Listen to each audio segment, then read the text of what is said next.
Wanted to take this opportunity to talk about an article that I was reading over on Kotaku. This is one of yesterday's releases by Tina Amini among the Talk Amongst Yourself section of the website. Now, if you're not familiar with Kotaku at all, good for you. I mean, there are a lot of better sites out there, but really, there aren't a whole lot of better sites. It's one of those ones that's actually kind of in the middling, leaning towards good. They've actually broken a lot of pretty good stories recently, and this story that Tina was writing on the Talk Amongst Yourself area, this really kind of got to me. This was talking about what Nintendo fans need to see at E3. Now, I'm a Nintendo fan, but I'm a fan of gaming in general. I consider myself a console agnostic, and I'm actually sort of a maculitist now that I'm anti-Microsoft anything. The reason being, I don't like the NSA spying on anything I'm doing, much less, anybody else. So, she was talking about some of the things that Nintendo needs to do, at E3. One of which was to release more info on previously announced titles. No shit. I mean, come on, this is right here it's a no-brainer. This has to happen, bar none. All right, because Nintendo is so far behind the eight ball right now. They got passed out by the PS4, and the PS4 hasn't even been out 1 year. They got nearly 2 years underneath their belt, and they're already being outsold. All right, you can't count on an underpowered console winning the console generation 2 times in a row, and that's exactly what Nintendo is trying to do.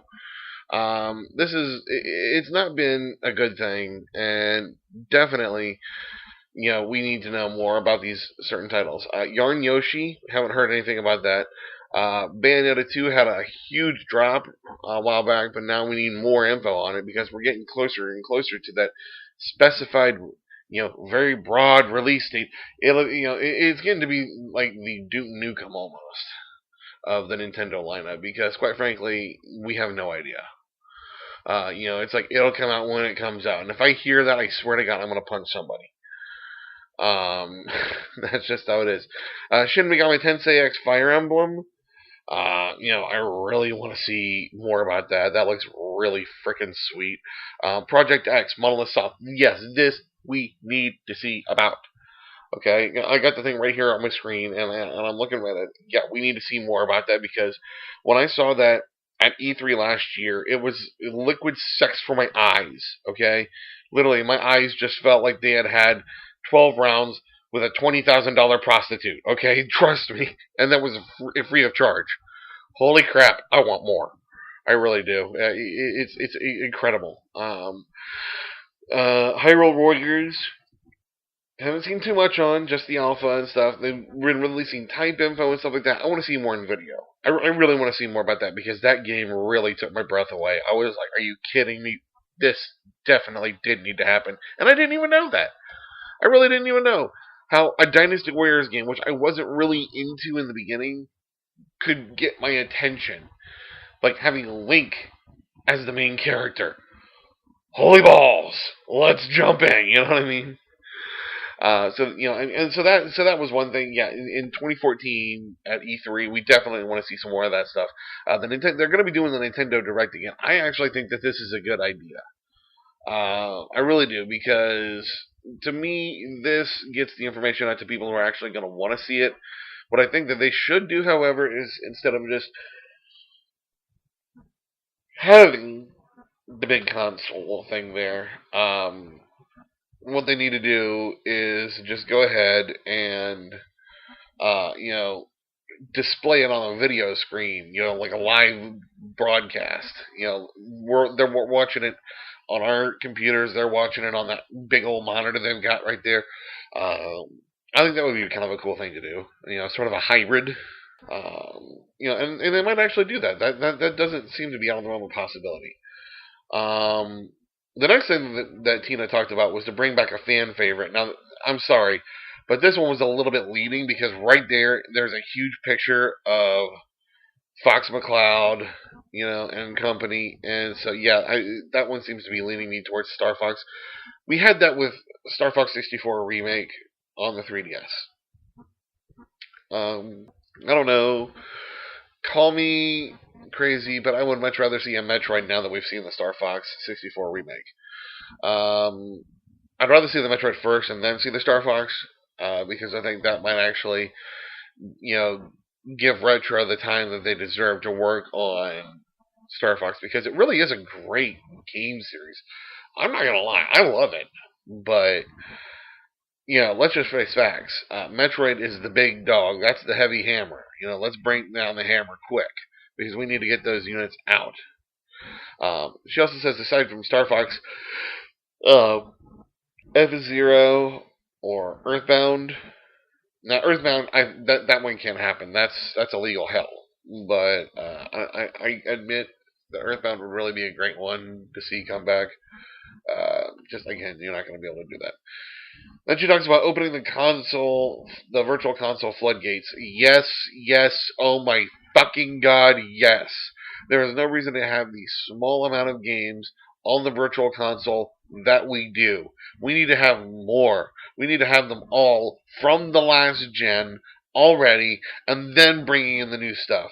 Bringing in the Game Boy Advance and the DS titles, onto the Wii U. That's cool and all. I love it. But we need all of the ones we had before. That means Mega Man 9, Mega Man 10, with the WiiWare, all of the Super Nintendo, all of the N64, if we could find a way to even do it, I'd say let's bring back the Killer Instinct. Which I honestly think that all of the rare properties over there that Microsoft has totally butchered, Perfect Dark and Killer Instinct, I say that they've completely butchered that one. That's a whole other story. I say that they need to sell those back to Nintendo and let Retro work on them, because, quite frankly, everybody who was ever good at Rare is at Retro, or they retired. So, that's just that's how I feel on that one. But yes, totally agree. The Virtual Console needs to have a ton more. I mean, right now we've released 86 titles on the Wii U Virtual Console. That's only 20% of the 402 that were available on the previous console. 402 to 86. What's happening with the rest of them? Why is it taking so long? So, definitely, yes, I would like to say Virtual Console is a must-have for these droughts of games.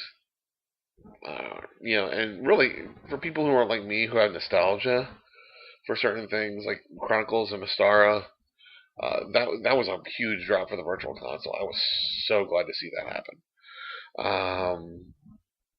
So there's that.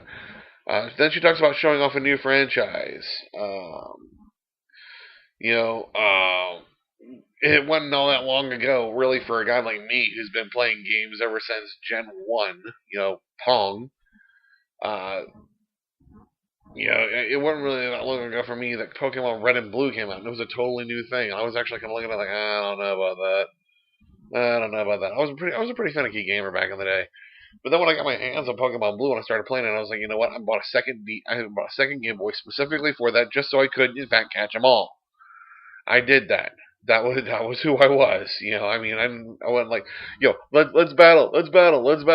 Then we'll pull out the link cable. I was too lazy to do all that. I just said, you know what? Here, I'll just do this. That's how I got all the starters really quick too.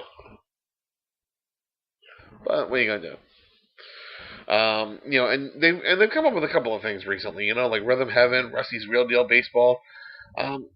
Those are fun. They even came up with Steel Diver, but Steel Diver isn't the kind of thing that's going to bring new fans to the yard. It's just something diverting for the core that we have. What they need is something that's going to be along the lines of a Zelda mixed with Halo or something like that. And I hate to say that because I hate Halo. I hate it with a passion. I am totally not a first-person shooter. I cannot stand those. People who want to turn Resident Evil into Halo or Call of Duty or Battlefield need to get shot, because they're the ones who are responsible for Resident Evils 5 and 6.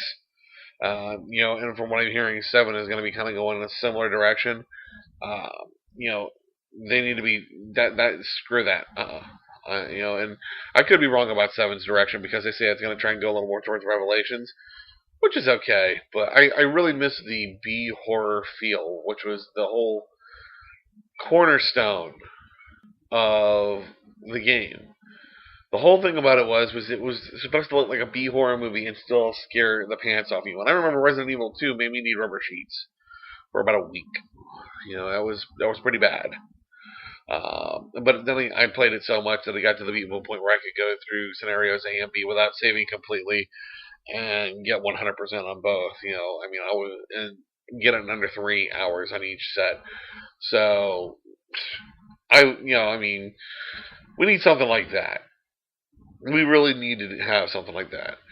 And then she talks about revealing a new Zelda. Now, this I do believe that we are going to be seeing something. And yes, once we saw that tech demo, we knew the Wii U had the power. We knew it had the ability. But the problem is that are we going to be seeing anything about that? No. Usually that's because they take their sweet ass time on something like The Legend of Zelda, and with good reason, because that is not exactly a property you want to fuck up. Okay, you really don't want to fuck Zelda up, because if you're the guy who fucks Zelda up for the rest of the fans out there, you are going to be known as that guy for the rest of your life. You'll never be able to get another job in the industry again. Okay, so you really have to polish yourself on that. And you really have to take your time. Phantom Hourglass, I thought was actually going to get away from what Zelda was all about. Turns out it turned out to be great, and it's even mentioned in the article. She goes on to say, Zelda hasn't been just a showcase for what Nintendo hardware can do in the technical sense. Much like his older cousin Mario, Link's outings often serve as a way to highlight unique features of Nintendo's hardware, from the touchscreen-only Phantom Hourglass to the somewhat controversial use of Wii Motion Plus and Skyward Sword. It's doubtless Nintendo will use its next iteration of Zelda to highlight the Wii U's unique features in a way that makes sense, something the console is sorely lacking right now. One thing I like to say to people who say, I just don't get the I just don't get the Wii U's gamepad controller. Look at your fucking DS. Look at your 3DS. Look at your 2DS. You know that little touch screen that you got there at the bottom? It's the same goddamn thing.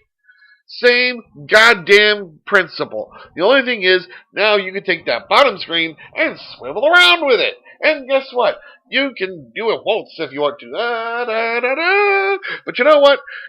In the end, you can also use it to just play solely on that, which is something the original DS had for Game Boy Advance games. Guess what? It's a fucking DS for your TV, people. Really, how hard is that? I mean, fucking Penny Arcade has come up with several different ideas alone, one of which is for Dungeons & Dragons, where the gamepad is the DM. Really, that one was fucking free, folks. Let's get on this shit. Call up Hasbro, Wizards of the Coast. I want Baldur's Gate and 5th edition rules for my fucking Wii U by the end of next year, goddammit. Let's just make that happen. Okay. Wow. Excuse me there. A little off on a fucking rant there, but you know what? I mean every word of it. I stand by it, and you know what? You're going to be getting a lot more of that from me, folks. Okay, now, she also talks about making the most of the Wii U and taking back Japan. I really don't see that that's going to happen. It's not encouraging at all. I say 2 more years of the Wii U tops. And then Nintendo comes out with what I would like to term the revolution, which will totally blow away the PS4 and the Xbox fail over there.